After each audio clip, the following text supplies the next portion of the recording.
and you want to kind of give us a brief description? The end of the month, Hangar 24 on March 25th. Yes, and I'm having representatives from PropStream. Yeah. Like, if you really, really want good software and the ability to get good information, reach out to good leads. PropStream is your man. Oh, yeah. Yeah, I think I get like, what, $1 or $2 for every referral that I make out there for PropStream. So and they can get $2 off. I'm raking in the money doing that, right? Yep. Yeah, no, but this guy who's coming, the representative from PropStream, I've known him for a long time. He does a fantastic job. He goes so fast over, hey, if you're a real estate agent and you're looking for leads, do this, and it's like, wait, I'm back at number 1 here, it's like, slow down. But he is really good. He is really good. And we'll record it. Yep. Yeah. So in case you miss something, you can stop the recording and say, oh, that's what he said. Okay. Sounds good. Yeah, people are always asking you, like, how do you guys get these leads? How do I look up these properties, these distressed owners? And this is exactly how you do it. This is the software that pretty much everyone is using. You can pull comps. So if you don't have access to the MLS, I'm pretty sure they have access pretty much nationwide. Yeah, that's the nice thing I like about it. Right. It is nationwide. It's not just local here in California, but you can look up properties throughout the United States. Yeah. Yeah. So that's good. I don't know if they do other than the 50 states. I've never asked. I don't think so, actually. No? Yeah, I'm pretty sure it's just Puerto Rico. Do we know? I don't know. No? That's a good question. Yeah. I don't know. Joe's got those international properties on his mind. I know. Alaska, Hawaii, but Alaska, Hawaii, those are within the 50, yeah. so they should be okay. But yeah. I was just curious about Puerto Rico. Why not? That's interesting. I don't know. That is interesting. We'll find out, and so will you on March 25th. So, yeah, come and hang out. There's a lot of great people that are there, all different types, new and experienced investors. So, looking forward to it. And next week will be dark? Yeah, next week we won't be here. Joe has to take a vacation. He's got to go on his cruise. If he doesn't, he gets angry. So, we're all happy for him that he gets to go out. I could call in. Oh, yeah, like I did last time. Okay. We'll talk about it. Yeah, maybe Lauren and I will host it. Yeah. Oh, there you go. That's a great idea. I have to host and produce? Yeah. How do I do that? Wow. I don't know. Figure it out. Okay. We can just we'll have Michaela produce put it. Put a camera back that way or something. Yeah, just as I'm like interviewing. Yeah. Getting interviewed, pressing all the buttons. Yeah. Okay. Not that hard. I'm just kidding. Just like wrapped in 100 cords. But let's go ahead and jump on into it. I'm really excited. Diana Rosett is here today. She's a new and experienced investor. She has had she doesn't like to toot her own horn, but she's had experiences that most people haven't. That if you're just joining in, you'll be like, wow, how did you do that? From Airbnb host to private money lending. She's done a lot in a few years. So everybody, welcome to the podcast, Diana. Hello. Hi. Welcome. Thank you. Yeah, awesome. Well, let's jump on into it. Why don't you let people know kind of your history, what were you doing before real estate, and then what got you into real estate? Yeah, long story as you read, but I'll try to shorten it. Okay. I was a music person. I was a conductor. I played for shows. I was a musical director. I loved conducting choirs. That was great. But I also worked for my husband. He's a physician, and I worked in his office. I did the money. I always do. Yeah, that's the Italian side. I Take guess. care of the money. Yeah, I heard it was my grandmother. She was the entrepreneur. There we go. But anyway, at one point we were refinancing our house, and we decided to pull some money out and buy a couple of properties in Beaumont, Texas, because I'd started reading Robert Kiyosaki, and I thought, we need to start making our money work for us. There we go. I've had those two properties since about 2006. We paid cash. When you hear the price, they were $35,000 for two. There we go. So that's what I like to see. 15 and one was 20. Amazing. What year is this? About 2006. Okay. Yeah, see, I should have been investing in high school. You should have. All right. So then, mostly I always wanted to keep going, but, raised 4 kids and doing all these between the music and working for my husband. And I didn't really, I got books. I got all of Robert Kiyosaki's books. I got somebody else's books, tried to keep studying. But it wasn't until I moved down here, lost all of my music jobs. We moved from Salinas, California to Westminster, and I didn't really have anything to do. And so I was on the internet, I was on Facebook, and I saw this, a master class for $17 for a week, and it was going to be run by a woman, and they were going to tell you all about real estate. So I thought, $17, a few hours a night, what the heck? And it was when I did that master class that I realized everything that I'd read it from Robert Kiyosaki, all like other people's money, OPM. Well, where do you find them? I just never understood a lot of what he was talking about, And so it all started to make sense. I joined that network in February of 22, and being as old as I am and not very adept at the computer and all these different things, I found it so overwhelming, They also had the thing where they didn't use Prime at the time. They're using Anderson for setting up your LLC. So your money went to the LLC. It took me 3 months to think of a name for my stupid LLC, and where do you go? Who do you, where do you find the state of California? How do you find if it's used? Just all that stuff took me such a stupid long time to figure out. And then as you got on with different coaches, they all had their favorite platforms, most of them. We were using, Burton taught us, we were using PropStream. And but everybody was talking about other ones too. And then VAs and this and that. It's like, oh my goodness. So because we had sold our house in Salinas, we had this money sitting in the bank, which I thought we need to do something with this money. We did buy another property in North Carolina, but I did everything wrong. I paid cash, So we bought a condo in North Carolina, and then we bought another house in Michigan, which my husband wanted to use, and we do use as a house that any money we get from there, we tithe on it. So that's the only house that we have a mortgage on. Everything else we own free and clear. So after all is said and done with that, we can send a lot of money to different organizations.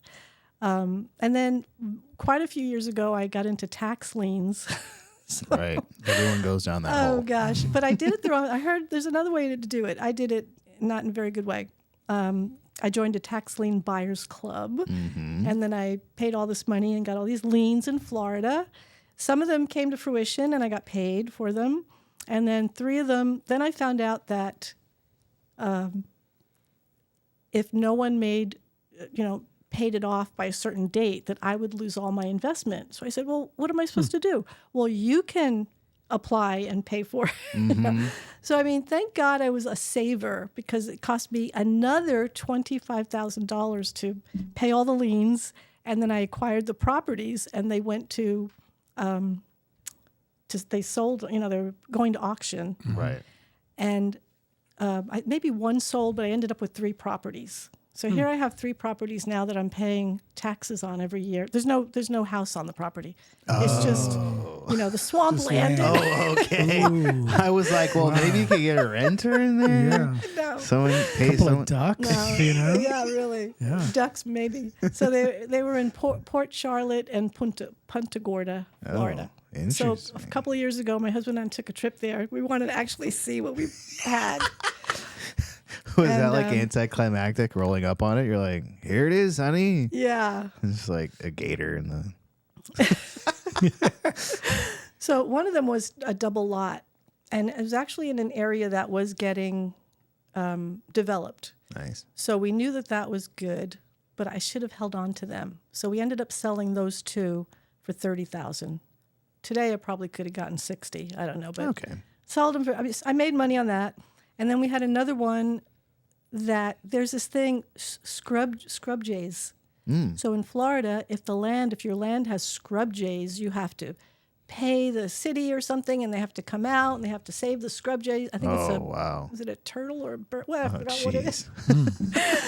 So we kept getting offers. So I get all the postcards that we're taught how to send out. I was getting those every day. You want to sell your land to us? You want to sell your land?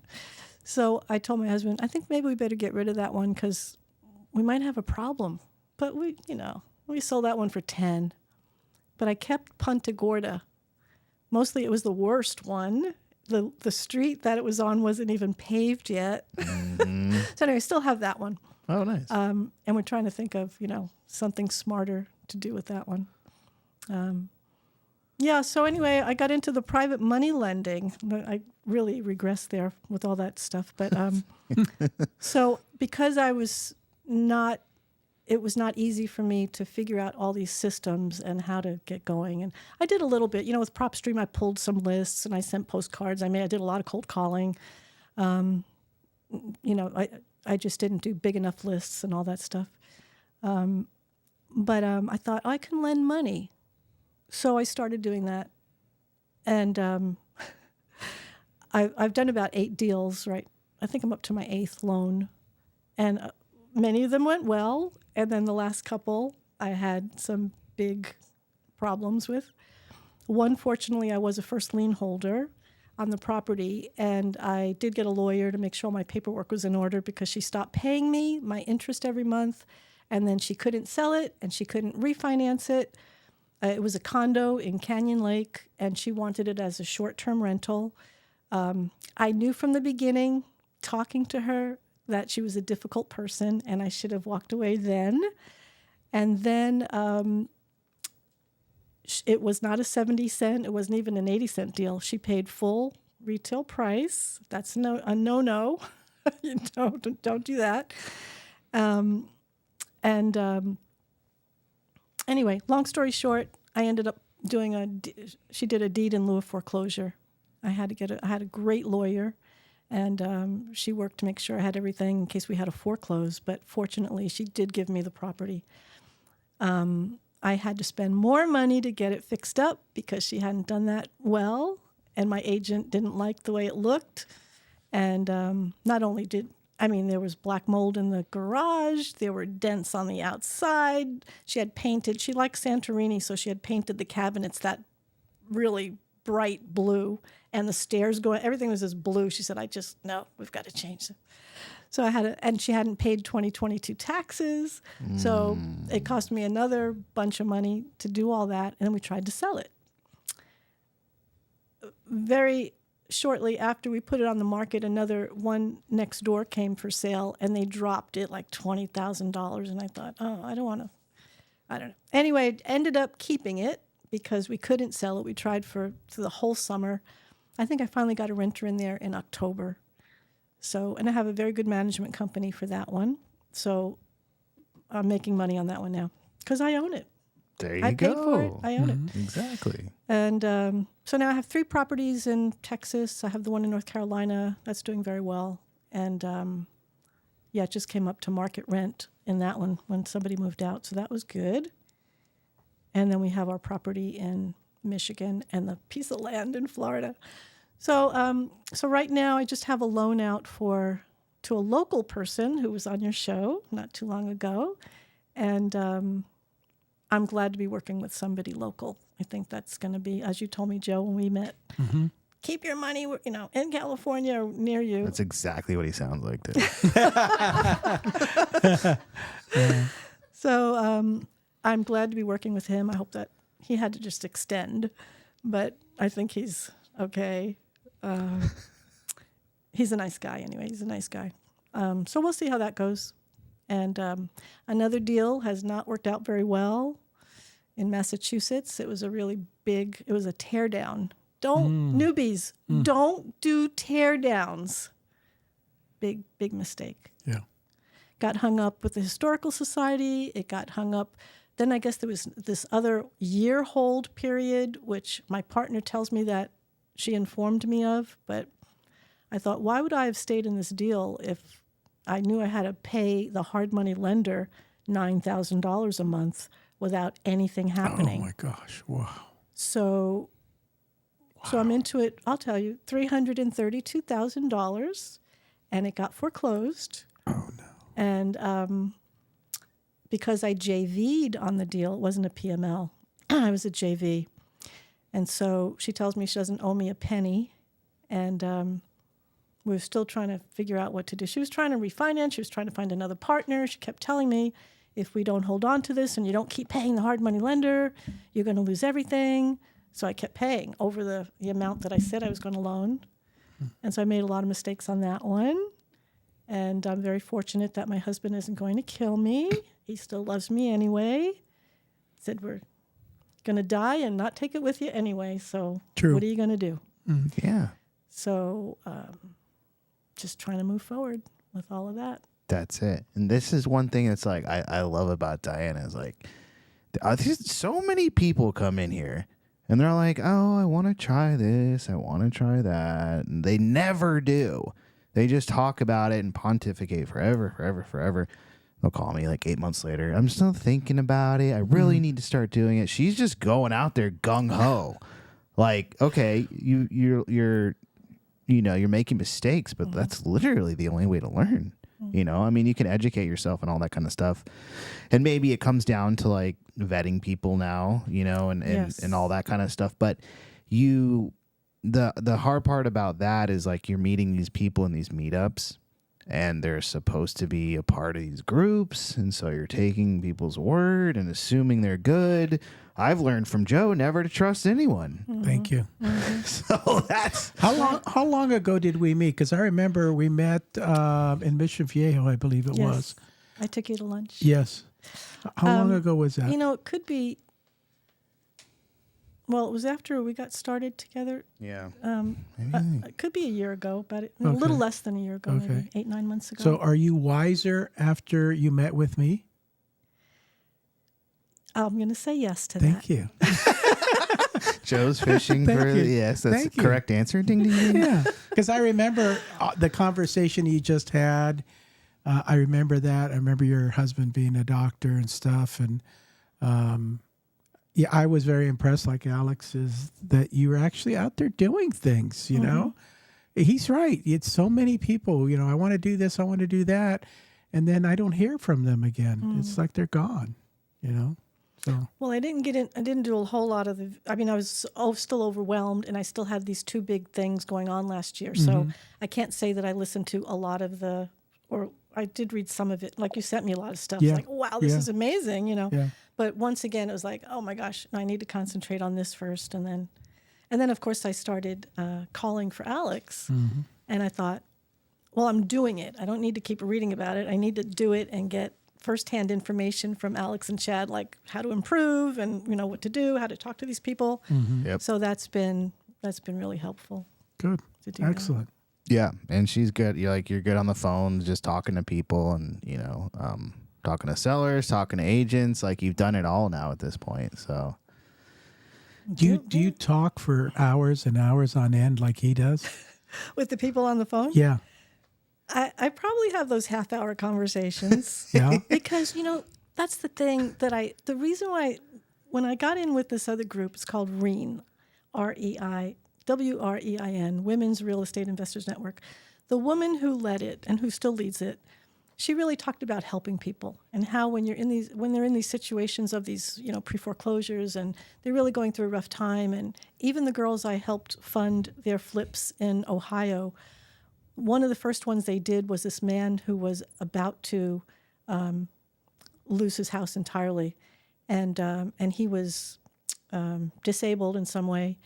His house was, he was a a hoarder, and it was a real mess. So they went in, they helped him find a place to live. He did like an ovation with them. They promised him a certain amount, but then when they sold, they gave him more. And so I thought that's what it's all about. It's helping people, and so.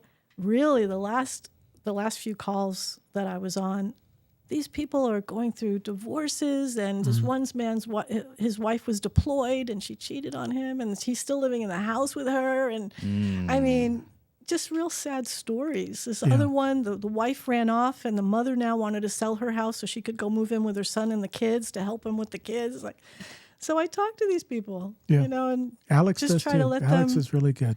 Yeah, I like listening to his conversations. He talks and talks and talks. But he knows the right questions to ask. That's why we're musicians. We have that sensitive side. We do. Yes. Yeah. So a little bit about Airbnb. That's right. I did that when we lived in our house in Salinas. Once the kids went off to college, I had some rooms. And I found out about Airbnb. I thought, oh, this might be fun. And it was. It was really fun. Had people from all over the world come in. And I only had like two really bad things that happened toward the end. And then, of course, when COVID hit, everything stopped. But up till then, it was just really nice meeting people. Almost everybody was very, very pleasant and enjoyed talking and having breakfast together. And it was like not my fun money. It was like, whatever it was every month, it was just my fun money. So that was... Tell the one, the family-friendly one. No, the family-friendly one. The other one. Not the one that you're thinking of, but the other one. I want to hear about the one she's thinking of now. Wait a minute. With all the guys in there? Okay. Yeah. So, one of the bad ones was one guy booked the room. I don't know if he said there were two coming, but I knew one guy was coming. And so we had gone to bed. I left the key in the mailbox. And the next morning, my husband was gone to work the next morning, and I was home. And when I got up and they were coming out, like one came out, and the second one came out, and the third one came out, and a fourth one. These were big guys, like Iranians or Afghani. I mean, they were like from the other part of the world, And I thought, where did they all? There's a small bedroom. It was a double bed. I unfortunately had kept all my sheets and blankets like in the room in drawers, and they pulled every sheet, every blanket. They must have been on each side of the bed, and two of them in the bed. So as they were walking out again, I said, what's going on here? And they wanted to come back. I said, you're not coming back to my house. How dare you do this? Anyway, they never came back. And then I thought, oh my gosh, did I get the keys back? I mean, who knows what they'll do, Fortunately, they had stuck the key back into the mailbox. Nice. And there's a polite sleeper cell. Oh my goodness. 4 men in the one tiny bedroom. Wow. And just one night? One night. Oh. And they had to pass by our bedroom down a hallway, but of course, if we were sleeping, we didn't hear it. Yeah. Wow, you're pretty brave to let 4 men. And then I didn't know I was having 4 men. I know they could have whatever. Wow. I am. Even when I was teaching, I remember, as little as I am at 5 feet, when some kids were bothering other kids, I'd go get in the middle of it. I just didn't. Yeah. I didn't care. It was like. Yeah, that's right. Wow. Yeah, that's right.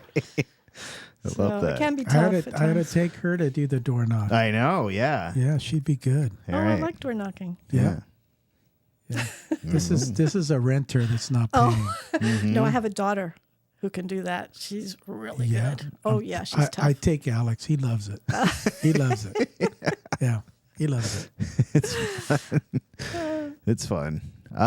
So another program that you joined was Gator Lending, right? Yes, okay. yes. So we've been at the meetups, and at Joe's meetup, people are standing up now. They're like, I'm a Gator. And like somebody stands up, they're like, what? They're like a Florida fan or something? Like what? I don't get it. Like what's going on? Can you kind of explain what is that term? Where did it come from? Why do we care? Yeah, it's a term that Pace made up, and he has all of the different types of lenders. He's given a name. So there's gator, there's dolphin, there's whale. There's all these different, I guess, mammal, sea mammal names.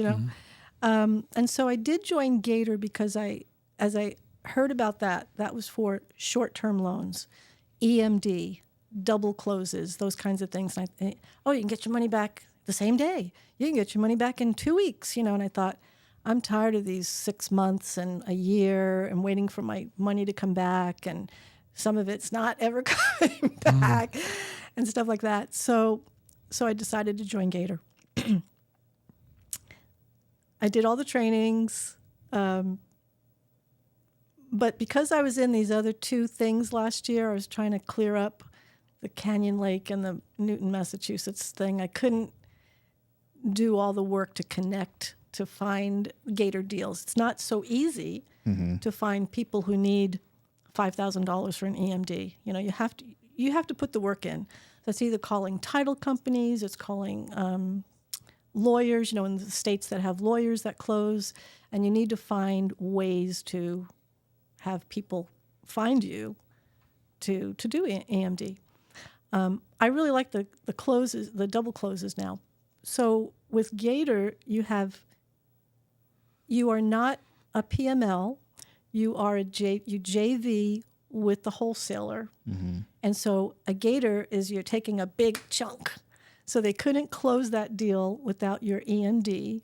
And so for lending that, like he'll say, if you lend $1,000, get $1,000 back. So you get $2,000 back, that kind of thing. I mean, it's a lot of money when you think about it, especially if it's for a very short period of time. And so the other good parts about it is that there's something called paceandabraham.com. So if you don't want to use your own money for the EMD, you can use Pace and Abraham's money.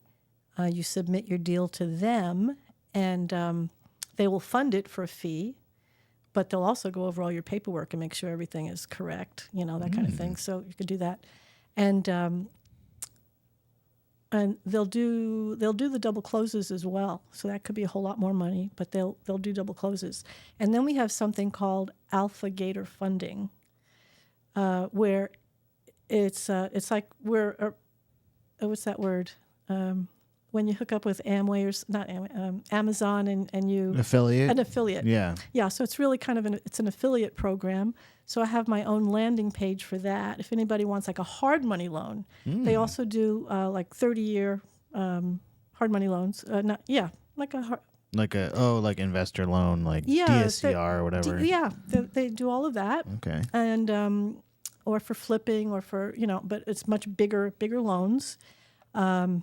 You get a very small percentage, but once again, once somebody uses you, if they ever need a loan again, your name is attached to that, and so you'd always get this little fee. Oh, that's cool. A recurring fee. Wow. I have not done any Gator deals in this last whole year because I had a lot of other things going on, but now I'm starting to, I have all the paperwork, but I need to set it up in some kind of manageable way. So if somebody wants a loan from me, I can say, go to my website, fill out the paperwork, I'll review it and get back to you, whatever. So I need to get those kinds of things set up now. I'm ready to do that. Yeah. Yeah, I hear you. So, I mean, I bet you it would work pretty good out here because the EMDs are usually pretty pretty hefty. Fat and pretty hefty. Yes. I'm only putting down $1, but no, I'm just kidding. Some people can get away with it. Why not? Yeah, some people do that. But it's kind of an interesting concept. So it's like mostly working with wholesalers, right? It's like wholesalers that need to lock up a contract, so they have to put this EMD down. So then they borrow the EMD. Because they may have many deals going on. Right. They might have some of their own money, but they can't fund all their deals. So. Yeah. Yeah. You think about it. It's like if you have $1,000 tied up in, 10 deals, that's 10 grand. You got just tied up. Who knows how long that's going to take. Exactly. It's really interesting how everyone's like putting it together, and you can do these deals without using any of your own money. Right. They also teach us and got us started with Prime to establish our own credit, business credit, so that we wouldn't ever have to use our own money. Wow. So I'm in the process of that. I got to like stage 3 or something like that, where I needed to get now the bigger credit cards with no interest for a year kind of thing. But since I hadn't started lending as a Gator, I thought I'm not going to waste that time. I want to, wait to get those credit cards until I was set up to really go. Right. But I started the whole process, and I have my score up with Dun & Bradstreet and all that kind of stuff. Wow. There's so many parts to There's all a lot, this. yeah, honestly. Mm-hmm. And then, people think private money lending it can be passive, but it seems like it's it's pretty intricate. Like, you got your money on the line. You have to underwrite the deal. And then you also there's like this element you are lending to the person. So you have to trust this person that they're not going to be a complete scumbag. That's true. So how do you get those skills in determining if someone is a scumbag or not? Try to vet them as well as possible. Oh, I've been reading more about it. I'm taking the safety class now. PACE is offering a safety badge. And I thought, I better go back and do that. Even though I had a lot of training on how to be safe, I obviously got myself into some trouble. And so I'm taking a safety class. And it's all about those kinds of things. What do you look for? How do you run a credit check or a background check? Ask them. I think now I would say, let me know who you've lent or who you've borrowed from. Yeah. Give me those names and numbers. I want to talk to those people to see how, if you paid on time. And, oh, yeah. I had so many people who never sent me pictures of what was going on. And then I have these gals in Ohio that were fabulous. I mean, they didn't know how to borrow money, so I had to teach them. So they wanted to flip. They're the ones who helped that man find a place to live. And, they renovated that house. They did a beautiful job. And so they said, well, what do we do? I said, well, call the title company. They will let me know how to wire the money. And, so I kind of taught them how to get started in doing it. I did another little course that I found online, and I had all these checklists that I thought I did, but I found out with at least 2 of my loans that the person borrowing never told the title company that I was the lender. And so the very first one I did, I was at a convention for this network, and the title company called me up. She was getting ready to pay me back, and they said, you did not have a lien on this property. She actually really does not have to pay you back. I said, what? Yeah. And I don't think I even realized that. For that one, I didn't even know that. But I knew that she was a good person and she was going to pay me back. Anyway, they did send me the money that day, but they said I didn't know how that happened. And then the next one that I got in trouble with, that's the one I did call the title company, but I did it right after, 10 minutes after I sent the money. And that's just a no-no. I mean, I really learned you have to call the title company, make sure they know who you are, make sure that you're the money, make sure that they're going to record it properly, make sure you're going to get the documents, all of that. Yeah. You need somebody in your life that thinks everyone that they meet is a scammer. You're right. That's why I have Lauren, because I would believe everybody. And she's like, no, that guy is psychotic. I'm like, really? No, he seemed like a nice guy. She's like, no, I don't trust him. I was like, okay, he's dead to me now.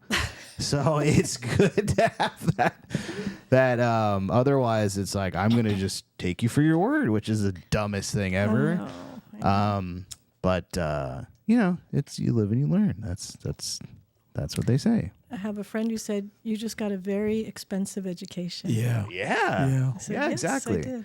I was telling her, though, she could get that money back in one California flip, Southern California flip. You're in the land of gold. That's true. So sign me up. You just need to, get some Huntington flips going, and then just make it back. Yeah, get on the phone. What are you doing on the podcast here? You should be on the phone. I know, calling. trust me. I am on the phone. I'm texting on the side. No, I'm just kidding. Okay. But we'll get it back. First, I need the name of every single person that slided you.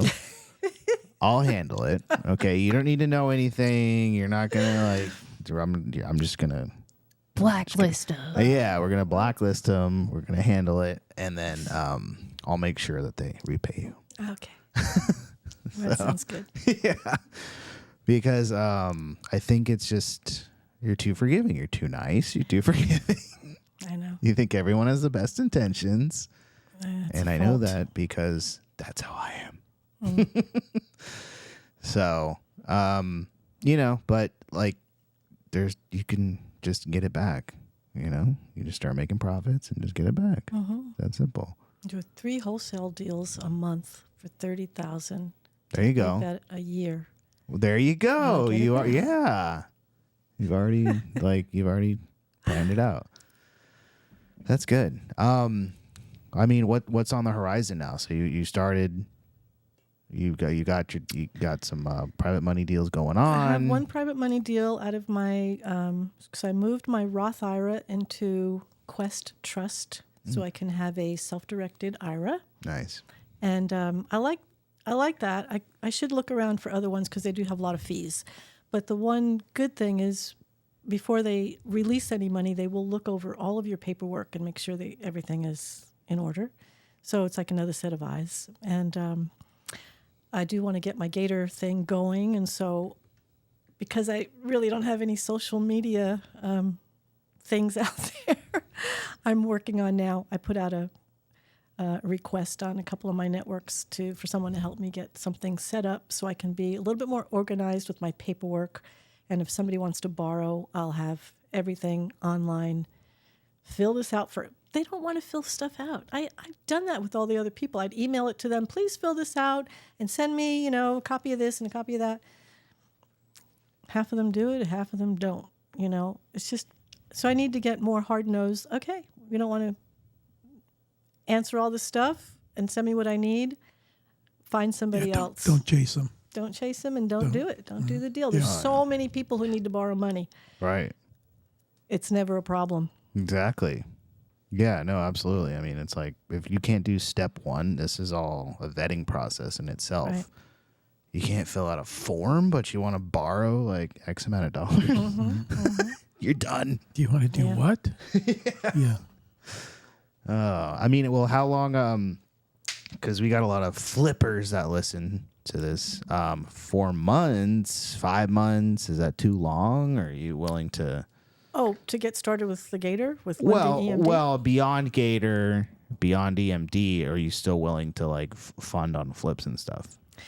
Well, if I can use these other two programs, because now all my money's gone, my personal money's gone. So unless I can Gator wrestle, which is, Gatoring, that's different. Gator, you're not a PML. And I see so many posts in the Gator, we need money for 3 months, or, it's not what Gator is. Right. They're short-term loans. But like I said, with the Alpha Gator funding, I can do bigger things. So I would go that route. They might not be as easy as other hard money lenders. I haven't investigated it. I had one person, I think, who was looking into it, but so I haven't compared a lot of hard money lenders to see what the fees are, to see if it's even worth it for somebody to go to use my program. So I need to investigate that a little bit more to see, so I can say, but with our program, you get this. So, so just trying to figure out the best move forward. I hope to get, my website up and running. I don't know how long that'll take, a couple of weeks. And, but I can be found on Alpha Gator funding. There you go. Okay, cool. I mean, where'd you leave it with these other people that are shysters? Well, with the 2 sour deals? Yeah. Well, when I got her She's property. moved on. Yeah, I have. Okay, sorry, I'm living in the past. Right. Well, actually, I'm still trying to investigate because this the lender on the Massachusetts property, he has not, that property got sold, and he has not recorded it with the new buyer. He wanted to keep it in my partner's LLC because then he might not have to have that year-long holding period to knock the house down. So we were trying to find his name and number to see if he would work a deal. Like, okay, you can keep it in there and use, but in the end, I need to get some money back for that. Otherwise, I don't know what recourse I have for that. But so somebody ended up buying it, or somebody bought it, but they have not recorded it under the new person's name or LLC. It's still in my part. So if you look online, it shows my partner, and so I still have a lien on the property. But it's been sold. Okay. So I don't know what's going on. I thought you were trying to sell it, and then there wasn't a buyer. We were trying to sell it. She was trying to refinance it. She was trying to bring in a new PML. She said, would you be willing to wait till the end, if I can? And she had me remove my lien, release the lien on the property so that she could get a new loan for a lesser amount. And I agreed to that, and I sent that over, but they never recorded that because she needed to show $200,000, and she wanted me to come up with that to show it in a bank account for her so that the new lender would see that she had some funds. I actually started to make that happen, and then everything fell apart. Oh, okay. That might be a blessing in disguise. Yeah, I think so too. Oh, yeah. And she wanted me to take out a loan for $1.8 million to try to hold on. It just kept getting worse and worse. And I thought, I don't feel good even bringing somebody else into this thing because she doesn't really know what she's doing. There you go. Wow. And it's all a nightmare. But I have to say, one of our coaches from the other group that I was in, and I'm still in, was on this deal. So I thought, if she's in here, and she was like the queen of flipping. She had never done a tear down, but she knows her stuff. She's been flipping in real estate for 20 years, 30 years, something. And anyway, she bowed out about 3 months in. Oh. And everything just kept getting worse and worse. But if you're ever buying a property that might be downtown somewhere, always check with the Historical Society. I mean, I didn't see that one coming. And then this other year-long hold period, I don't even know what that was all about. She never gave me any paperwork to show me. Anyway, big mess. Okay. I didn't know the right questions to ask. Of course. Yeah, No, that but was the problem. that's the bummer about, like, you're joining these groups and these coaches are there and they're the queen of this, the king of that, and all these like gurus. That they didn't say like, hey, Diana, we should pull out. She got out and left you there literally holding the bag. So I'm going to need everyone's name and numbers and emails. Okay. Thank you. Okay. Anywho, you're not going to mess with Diana. I don't want to see that. But on a lighter note, let's check out some videos.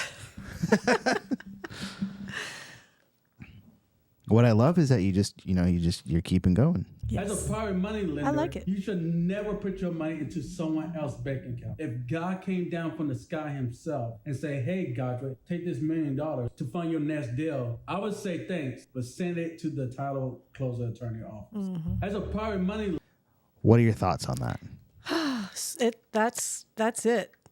Never send your money to a private person. My follow-up question is, what if God himself said, here's $1 million for your deal? Would you take it and put it in your bank account, or would you have him send it to the title company? That's two different questions. I know, that's true. Okay, yeah, I know. If God, I don't even know how to do if that. God came down and said, here's $1 million, I think anybody would take it. Yeah. Right. But then your $1 million. Well, to fund the deal. No, That's fine. He'd want Okay. to invest Your it $1 in his million kingdom. Yeah, but your $1 million going to some other person's pocket, that's a no-no. Okay. Yeah. And I actually did that stupid thing because on the deal in Massachusetts, the coach and the other partner said, we have to have $30,000 because we need to pull these permits. But as soon as we get the permit, we'll submit that to the hard money lender and you'll get reimbursed.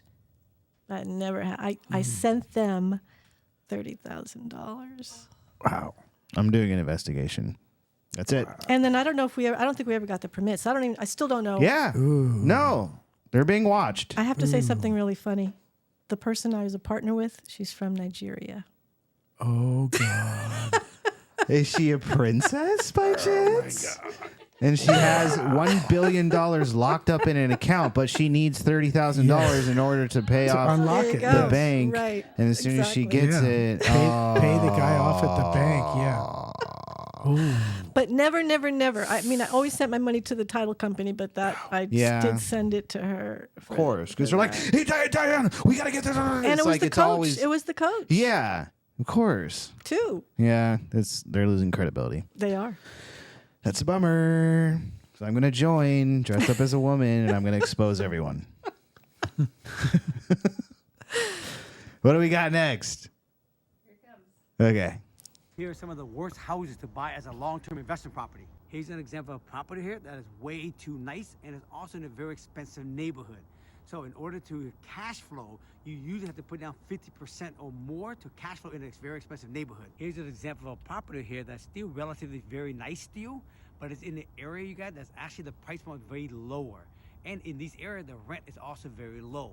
So in order for it to cash flow, you're gonna need probably 35% and more. Here's another example of a property in relatively good condition and is in an average neighborhood, but you can't add no value to this because look, usually people add ADU on their land.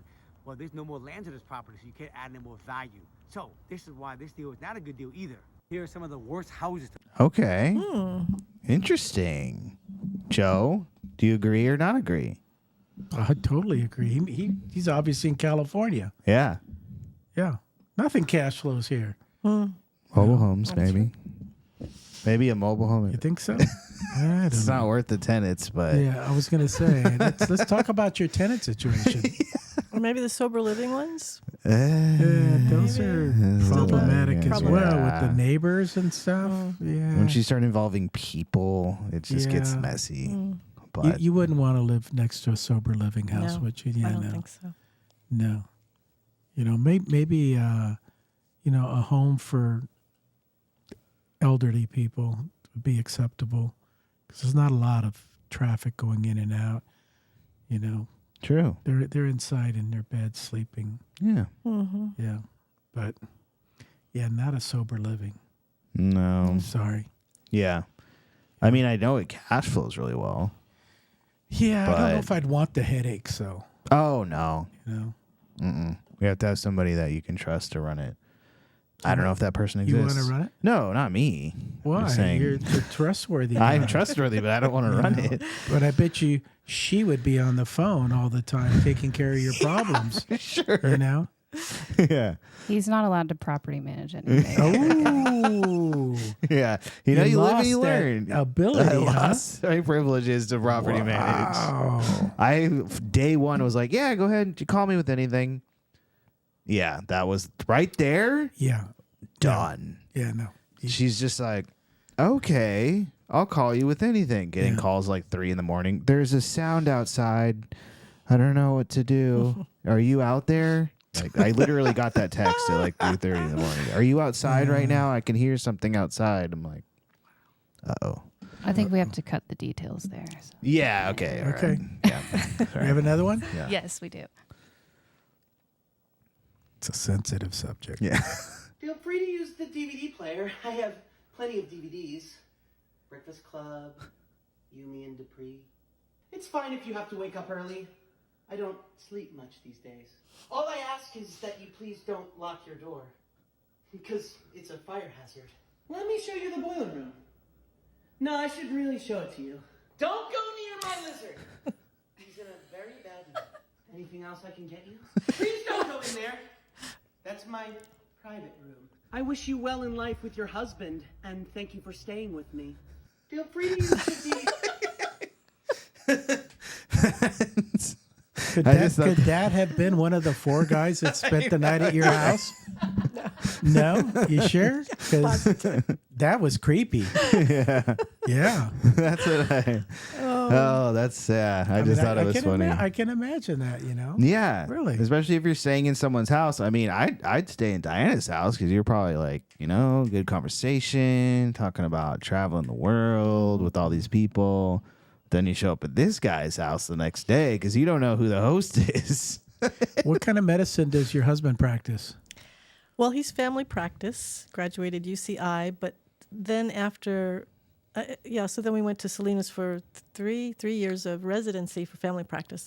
And then after that, he studied homeopathy. So now his great love was always homeopathy, but in order to not be a quack of some sort, he decided to get the MD. We did that after we were married and had 2 kids. He went back to school. I put him through school for 13 years. Yeah. Well, to become a I doctor. see. I'm glad you said the word quack and not me because that's what I think of when I hear that word. Homeopathy? But oh my gosh. Yeah, if I went to your Airbnb at your house, I'd probably spend a lot of time with your husband just asking him, well, And a lot my of people leg hurts here, It's like, well, what about this? Should I lift my arm up like this anymore? Yeah. That would be good. That would actually be therapeutical for me. You just go there and just, here's the whole gamut of what I'm feeling right now. How can you help me? He got a lot of people off a lot of medications, and he saved a lot of people's lives by just doing homeopathic remedies, right? Yeah. You have a bruise, go use arnica. Yeah. How does he feel? How do you feel about? I'm not going to go there. Oh, it's getting spicy. That's for after hours. Yeah. No, it wasn't that. No. I'm just saying. You're Chiropractors. Oh, okay. Oh, yeah. He likes any of the alternative kinds of things if they work better than taking a pill. Yeah, I just don't like sometimes people touching I don't my either. body. I hate cracking. I don't do cracking. Yeah, no, I don't. I can use a DO, but I wouldn't use a chiropractor. What's a DO? Doctor of osteopathy. Oh, it's gentle manipulation. Has a doctor in front of the name, then I'm good. Yeah, it's more gentle manipulation. Got it. Yeah, doesn't hurt. Dr. Jill you Biden. don't crunch. Yeah. I don't like crunching. No, like, ooh. Yeah. Dr. Cosby. Dr. Bill Cosby? Yeah, I know who that is. Okay, sorry. We don't need to go there. All right. What do we got next? We got one more. Okay. I stopped buying real estate, and I want to have an honest conversation about why, and hopefully put it all out there. If you're a real estate investor, I think what I'm about to talk about is probably the most important thing I've ever talked about on this channel. And if you haven't bought real estate yet, then I think that this will shape how you approach buying real estate in 2024. But before I get into the reasons why I stopped buying real estate, let's just take a step back. If you're a real estate investor, if you've ever met other real estate investors, whether it be at a conference or at a meetup, or maybe just out in the streets, maybe at work, you connect with another real estate investor that, does real estate on the side, then you've probably come across this point where you're talking to this real estate investor and one of you talks about door count, meaning how many doors you have in your portfolio.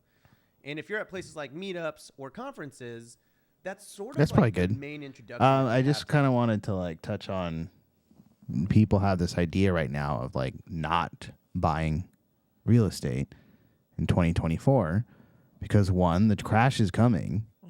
And then two, the interest rates. True or false? Are either of those true? Is the crash coming, Diana? That's what I keep hearing. I see all these guys all the time are telling us or warning us, about it. Yeah. But they always say those are the best times to buy. They are. So, and that's why everyone's waiting, and that's why it's never going to come. Probably. Yeah. Joe, have you stopped buying real estate in 2024? I have not. Oh, okay. I'm looking for more. Anybody out there have anything? Orange County, Riverside. Yeah, we're looking every day. Yeah. Absolutely. Yeah. And that's, I guess, one nice thing about flipping, other than I love to do it, is I'm in and out as quick as possible. So 3 months down the road, if I see that the crash is coming, then hopefully I'm out by then. So I just, kind of hedge my money, my bets that way, that I'm in and out of these properties as soon as I can. Mm-hmm. Yeah. So, but I don't see a crash. Yeah. I mean, don't get me wrong. I think Biden's doing a speech tonight, and he may crash, but I don't think anything else is going to crash. He might crash, yeah. Yeah, he may crash, but I don't know about anything crash else. On the stage. Yeah. Oh, yeah. Okay. Yeah, and I mean, I'm talking to buyers, and some of them are they are hungry. Four properties? 4 properties. Really? Yeah. They're like, I got money. Good for them. I have money. Well, I've talked to a few people. They said, I got the money from the hard money lender, and I made an offer, and then for whatever reason it didn't get accepted. Somebody else outbids you.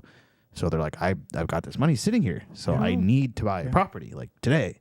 And so that's where I come in. Real quickly, you have a buyer out there that's considering buying now or holding on to his money and buying 2 or 3 years from now. If the market crashes now, okay, then yeah, that's a good time to come in. But let's say it doesn't. Okay, so you go buy a property now, you pay 7% interest or whatever, and then the interest rates start going down. Well, what's that going to do? That's going to increase the value of the house. Mm-hmm. So now if this person over here is waiting 2 or 3 years, now he's paying more for the house. Mm-hmm. Right. Yes, at the end of the day, he's going to pay less interest, but he's still paying way more for this house than he would have gotten in right away. That's it. And then he could, this person could refinance when it comes down. So it's always a good time to buy. There we go. There's those cycles, and I've been through 3 of them where you go up and down, and they're dramatic. They're dramatic. I just don't see that happening. Yeah. Just don't see it happening. That was a prediction too. I know. Should have got my crystal ball. That's right. We usually have to wait till the end of the year to get those. That's right. That's right. Awesome. Early prediction. Early prediction. You heard it here, folks. Any feedback from the people? Yeah, we got a few peeps in the audience. Nice. Our resident regular, Liz, says, hi. Nice. It was Liz's birthday the other day. Oh, happy birthday, Liz. All right. Grant is in the chat. He says, sup, fellas. Tell Diana I say hello. And he also says, she needs to EMD for Hawaii deals. Those guys are always looking for money. There you go. Grant's your man. Grant's the expert. Grant's your man. He's the expert. Yeah. Tell him to call me. He's at OCJV. Oh, he recently got engaged. So congratulations, congrats. Grant. Oh, congratulations. Yes. And you never updated us on that property. I got an update. Oh, you did? Yeah. Okay, so I won't say anything. Instant update. Well, no. It didn't go through. He ended up, there was basically he found a vacant house. And so he was going to do what's it called? Adverse possession. Adverse possession, where you go in and you pay the taxes. And after you pay it for so long, it just becomes your property. 5 years. 5 years. So he calls the son on this house in Laguna. It's like this awesome house in Laguna. And the son's like, I don't want it. Like, doesn't matter. I hate my mom, all this stuff. Yeah. So he's like, all right, I'm moving in. That's good for me. Apparently, he found the daughter. Ooh. Yeah. And then the daughter didn't know that the mom had passed. Oh. And so he was like, had to break the news, basically. Nice family, huh? Yeah, it's unfortunate, It's so just, what is the daughter going to do now? Is she going to he was just like, probate it? Or? I guess. He just kind of was like, oh, sorry. Oh. Well, that's an opportunity there. Yeah, he should have done what you do. You just keep asking questions. I'm sure. Yeah, rapport. I think at that point he just said it was like a done deal. So it must have gone that way. It's probably still sitting there vacant. Yeah, for sure. Tell him to give me the address. I'm moving in over the weekend. Okay, I'm moving in. Just enough to where you can leave in the middle of the night if someone starts jiggling the door handle. Yeah, remember not to invite 4 Airbnb guests over. Okay. Well, she didn't invite him. There's only supposed to be 2, 1 or 2. 1 or 2. 1 or 2. Is it 1 or is it 2? I don't remember what I booked. It turned out to be 4. 4 big guys. 4 huge guys. Big guys. Big guys. With that, Stephanie says, Diana is an inspiration. I can't even get one guy to stay the night at my house. Oh, Stephanie with the zingers. Nice. She's good. Yeah. Do we need to give him your number to give you a call or what? Wow. Nice. Oh, nice one, Stephanie. Oh, thank you for that. That's good. That was good. Thank you. Oh, man.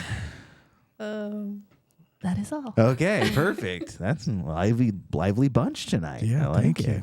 Cool. Well, Diana, thank you so much for, coming in here and being vulnerable and letting people know about your journey. And, she's made more calls than anybody that I've helped in any way. She'll just get up, just start dialing and you say that you don't really get this technology stuff, but I had her in the CRM updating stuff, making appointments. So I don't think anything's holding you back, and I think you have a bright future ahead of you. Thank you. Thanks for having me.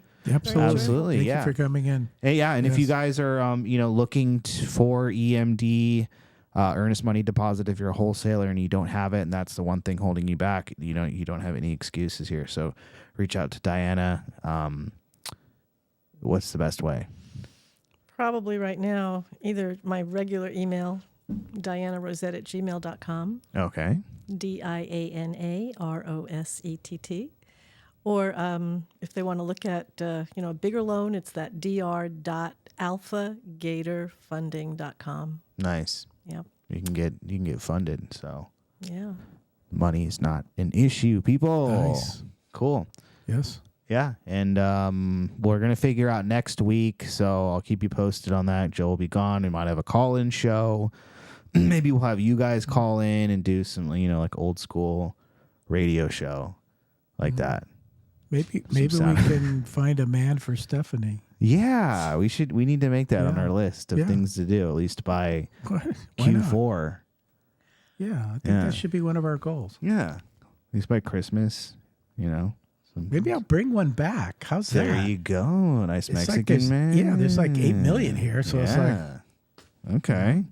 Get a cruiser. Or are you thinking somebody from like the motherland, Mexico? Yeah, motherland. Okay. Well, that's where I'm going to be. Yeah, so that's what I'm saying. Do? Yeah, nice tan. Yeah, I can stuff them in my luggage and bring them aboard. Exactly.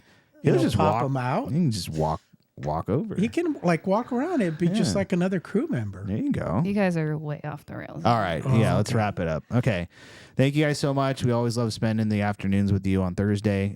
We'll be back next week and the following week. So thank you. Maybe next week. See Maybe you next later. week. See ya.